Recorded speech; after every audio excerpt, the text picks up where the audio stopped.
hi everyone, I'm Henri. I look after HR in a company called Printify. For those of you that haven't heard of Printify before, then it's a print-on-demand platform with the mission to transform the world from mass production to on-demand production. And much like many other startups, we've been around for just a few years and have experienced quite some growth during that time. So currently there's around 500 of us across the globe. Now, even if you haven't heard of Printify before, there is a slight chance that you've heard of this thing called COVID. You know, it made its first appearance back in 2019, didn't quite pick up right away, but then really gained some traction in early 2020. Sort of comes and goes in waves. And releases new variants of its hit single variants. Tends to take a bit of a break during summer months, only to then go on another tour. And we never really know if this is the comeback tour or if it's the farewell tour, but we're still forced to dance to its tact. Does that sound familiar? Well, to us at Printify, it certainly does. It's evident that much like every other person, organization, workplace, then at Printify, we've also had to keep up with this new rhythm and learn how to march to the beat of COVID. We've had to make some changes, adjust and go through, well, several crises, panic modes, scenario plannings, all that good stuff while we've been on it. In the hopes that I won't jinx it, then sooner or later, and hopefully it's going to be sooner, COVID will find its end. It's not going to be here forever, even though currently, especially in Latvia, it might seem like it. And though COVID to us is new, then remote work really isn't. Remote work as a concept has been around for a while. We've had the infrastructure to be able to support it. We've had the technical capability to be able to support it. And the reality is that if most of your job happens behind a laptop, then it can be remote. Perhaps the main difference there is that COVID is temporary, but remote work is here to stay and stay for good and not just for the foreseeable future. Perhaps one thing that COVID has shown us is that remote work is possible and that it's possible in the long term. Now, the issue with remote work, however, is that even though it's been around for a while, we don't really fully understand what it means just yet. So what does it mean in terms of where work takes place? When does it take place? How is that work supported? How work environment is set up? And how do we build meaningful connections or relationships with colleagues while we're at it? And last but not least, God forbid, how does it all make sense legally from labor law, taxes, and such perspectives? If this was a spoiler alert, then I would say that it doesn't. But hopefully we'll get there soon as well. So at Printify, we made the distinct choice to transition towards remote something. The reason I'm saying something is because the concept doesn't seem to be clear just yet. And as with every new concept idea creation, you would do the most natural thing when you're transitioning towards something. You start doing research, trying to find out what is everyone else doing, what's working for them, what's already established, what are some pros and cons, etc. So trying to find something that's been tested already. At Printify, we did that as well, trying to find out, okay, remote, what does that mean? What followed was really an avalanche of different terms, which were all sort of same, but different. For starters, I came across a pretty rigid categorization between remote friendly and remote only, but that didn't really work for us. And then I guess at the time, everyone was sort of scrambling for knowledge and trying to create their own models of how to support remote work. And hence, everyone called it differently. So you can see work from anywhere, flexible working, virtual first, work from home. They're all fairly similar, but don't necessarily give you an idea of what's behind these terms. So here's the first piece of knowledge that I can share with you when it comes to remote work. We don't really know a lot about it. I mean, in simpler terms, it means you're either able to perform your work duties outside of the given predetermined office space and time, or you're not. To which extent you're able to do that is probably a question that every organization will need to answer for themselves. Whether it's just being able to work remotely from your home, another city, another country, another time zone. I mean, geographically, what is your coverage of remote work? where is it possible?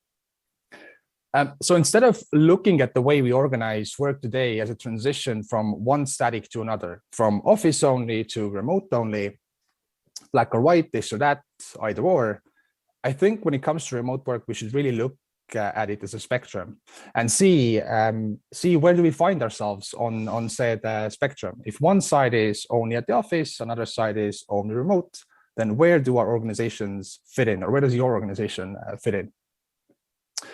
As you can see, that leaves a lot of room for flexibility. It's also the reason I'm saying that adjusting to something probably isn't really the right term. It's more about accepting and finding this acceptance corridor for your organization, for different locations, for different roles. It doesn't have to be that all of your roles are placed in the same place in said spectrum, but some might be in the beginning, some might be somewhere in the middle, some might be on a third location. If we've learned something from this new era, is that one size when it comes to remote work doesn't fit everyone. So, so looking at this spectrum, then why I'm speaking about trying to define what's your perspective, is that the reality is that people are different and they want different things. The same person might want different things on different days. They might want same things on different days. There's not really a way for us to predict these changing preferences of where their work takes place. And for some reason, HR teams really try to. It's like on top of other roles that we carry, and like so the hats that we have on top of our heads, we are now also somehow assumed the role of fortune teller supreme, looking at our crystal ball, trying to figure out what will work of tomorrow look like. We're trying to have a really clear picture about it, and it makes sense because we need to plan accordingly. We want to be prepared. We gather data for it, ask people, look at trends, etc., and try to draw up complicated models. And rationally, that makes sense. But at the same time, while doing so, we're really shooting ourselves in the foot to trying to clearly determine where work of tomorrow will happen and have a one single answer. Rather, we should aim for flexibility. So at Printify, I think we've realized that people's preferences are changing all the time, and that's okay. And we'll try to do our best to cater to them. If people want to work from an office, great. We'll try to do our best to offer an office space. If people want to work from home, great. Let's try to make that happen. Let's see how we can support their work environment setup, whether that is offering them a proper table and a chair, offering some budget just to upgrade their work environment at home. Or if it's not possible for them to work from home and they also don't have an access to existing office space, then looking into co-working spaces. And even if we offer these options, then it's important to remember that at the same time, these preferences tend to change. So it's important to ask people, what is it that they want to do, and ask them again and again and again, because what someone says today in October might not be the case in August next year, as our lives are changing along with this situation as well. Obviously, some reasonability applies. We still need to plan for some things, but at the end of the day, what we as employers can do is offer different choices, ask people to make that choice, and then make it clear that each of these choices have their own pros and their own cons. So instead of pushing for one sort of strict model for this is what remote work is, and it's definitely not that, look for flexibility. Take into account changing preferences, offer options, because if you just go after one thing, then quite likely what happens is that that version of your ultimate truth will very soon be outdated as the preferences are changing and your workforce is changing as well. And another thing that remote work has really taught us is that the lines between home and work are really becoming blurred. I think one thing that will happen is that we'll stop talking about work-life balance, where you would have equal parts of both, trying to keep these two parts separated, and move more towards work-life integration, because work and life now happen to take place closer to each other than ever before. It's about being able to support people in a way where they can lead meaningful lives and also lead meaningful lives at their work. If you look at it from a perspective, then what's changed is that your employees don't only visit your office anymore, but you are also frequently visiting their home. So how can you create a connection on these two ends and support them in areas that might not directly be somehow connected to their work, but will affect it regardless? So work-life integration is something that I think every organization should think about. I will leave you with three things. Firstly, accept that remote work is here to stay. It's not one or the other, whether we are remote or we are not remote, but rather a spectrum of where and how our work takes place. There are variations. Find your acceptance corridor on that spectrum. Then, as I said, figure it out. Secondly, where you sit and what's possible for different roles, different locations, and so on. What's your wiggle room on that spectrum? And then thirdly, instead of trying to push for one static, whether we are remote or we are not remote, figure out how can you build for work-life integration by offering flexibility, choices to support people's changing preferences. That will probably be the key term that employees will look on the future job market. Thank you. All right. Perfect. Thank you so much, Henri. I have to agree with that concept idea, which you said, right? When I was researching also remote work just to prepare for my speech yesterday, it was quite similar, right? There's so many concepts there. And especially when it comes to, work from anywhere, does that mean in the same city, in the same country? Is it like anywhere across borders? I wanted to ask, what role does cross-border remote work play for such an international company as Printify?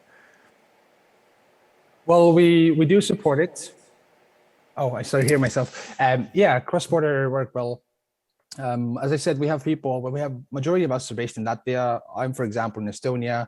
We have people in Sweden, Romania, Germany, in the States, in Asia. So we do support it, but obviously there's always many very technical questions of how do you go about that? What does it mean in terms of where and how can you hire people? What does it mean in terms of benchmarking salaries? What does it mean in terms of benefits? All of these things. Which is why I said I don't think we have a clear understanding or a playbook for remote work just yet. As a lot of these things are just lacking and they're a bit delayed. But for Printify, we found some solutions on how to make that happen for now. The only, I guess, thing that you really cannot work around that well is time zones, because obviously if it's 12 a.m. here right now, then in the States, for example, it's still very early in the morning. So time zones are tricky to figure out, but asynchronous communication usually helps there. I guess you can't regulate away sort of you can't really change time, can you? Movement around the sun and the spin, of course. Right. But we actually did have an entire panel yesterday where a lot of other Latvian startups are also sort of muddling through this pretty uncharted territory in terms of how do you hire people abroad. What has worked for you best in terms of sort of the legal aspects of that? Like, is it contractors? Is it employers of record, partners abroad? And maybe the follow-up would be, what would be the greatest help? Like, if you woke up tomorrow and said, oh, thank God, this new regulation, this new law, this new whatever existed, that would make my life so much easier. Mm-hmm. Well, all of the options that you mentioned, anything from contractors to employer records to agencies, those have all helped us in different parts of the world. And I think what would help us is a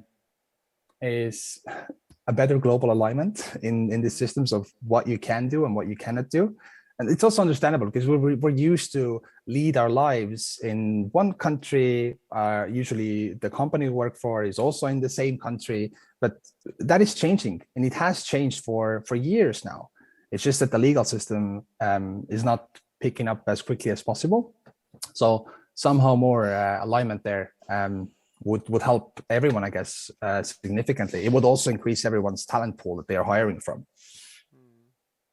Yeah, well, the name or the word that came up yesterday in the discussion was well, utopia, right? If there was utopia Yes. where different countries agree on how to deal with these cross-border tax issues and everything else, which, to that, our answer is, well, we're beginning the discussion. And I think hopefully, especially our countries that are quite digitally mobile should do that, at least maybe on the European stage to begin with. So it's good to hear your voice in that as well, and really appreciate that. Anyway, we will move on to the next panel. So Aita, Henri, really appreciate your participation. Best of luck with the growth spurt as Printify goes on. And we'll move on to the next panelist. Thank you so much.